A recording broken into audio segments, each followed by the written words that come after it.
1 বাটি চালের গুঁড়ো, ঠিক সেই বাটির হাফ বাটি ময়দা, তারপর হচ্ছে গিয়ে মিল্ক পাউডার, আর ওই একই বাটির 1/3 মতন চিনি, আর 1 চিমটে নুন দিয়ে জল দিয়ে আস্তে আস্তে ব্যাটারটা রেডি করতে হবে।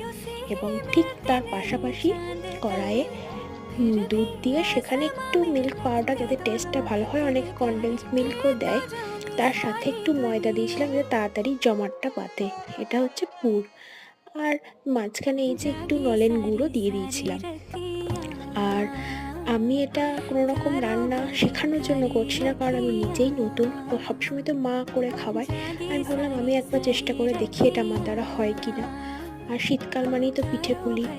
তো কথা বলতে বলতে ওইগুলো রেডি হয়ে যাওয়ার পর তারপর এই যে একটু তেল ব্রাশ করে নিয়ে এইভাবে আস্তে আস্তে করে নিয়েছিলাম। দেখে জানিও কেমন লাগলো খেতে, কিন্তু ভালোই হয়েছিল, আমি নতুন হলেও।